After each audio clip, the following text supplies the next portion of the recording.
I have returned from the breach. I have returned from a space and time that I need to tell you about, but the words I need have always already been claimed, been taken from me. I am but a host to that speaking and writing that I need. I need to use language. I am infected already before I have returned.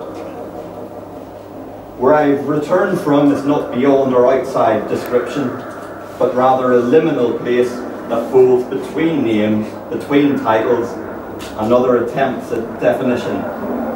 It is not a space and time outside of here and now, but a space and time as defined and arrayed by language and its speaking and its writing.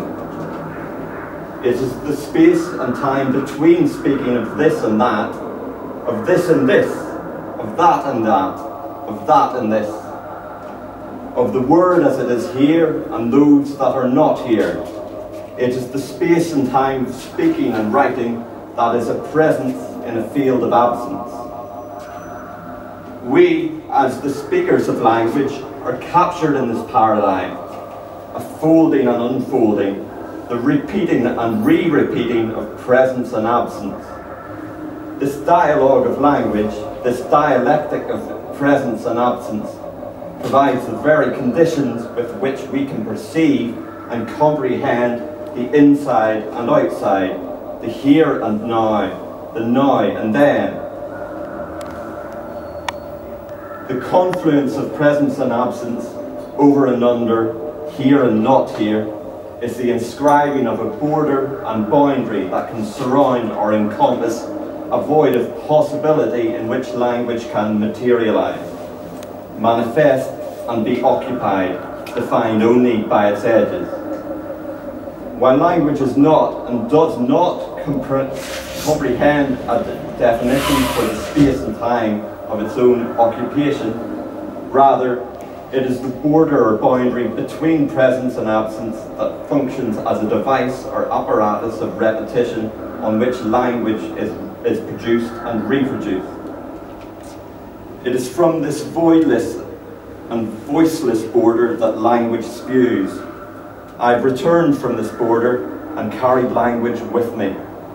I'm always already infected with this regime of repetition, and it has already determined my space and time in which I speak and write. I must warn you about the coming conflict, but my speaking is already tainted. It is already disturbed and distorted to deny description. We are already within a conflict. It must be some type of civil war within language itself, as factions and classes compete for new and diverse territories and frontiers. It is in this ongoing conflict, it is only the fallout that we can bear witness to. Events and situations in which we give useless and inadequate descriptions, such as free and non-free speech. It is a conflict that we can neither engage with or escape from, for while language repeats and reproduces upon new and upon new or defeated hosts, it is language that still gives us the conditions for the space and time in which it flourishes and fights. I've returned from the beach to tell you these things, to demand a design to defeat and destroy. I ask for not a making absence of the language that we speak ourselves, but rather a scheme of subversion to free the speaker from the regime of reproduction, to make language not a repeating but an itinerant wandering.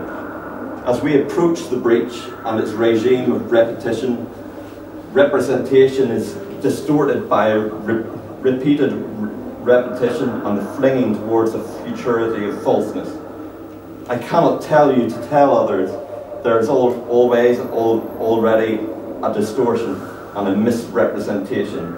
I ask you not to propagate and promote the parasite of language, but to learn to perform an unspeaking that paralyzes the very space-time of language itself.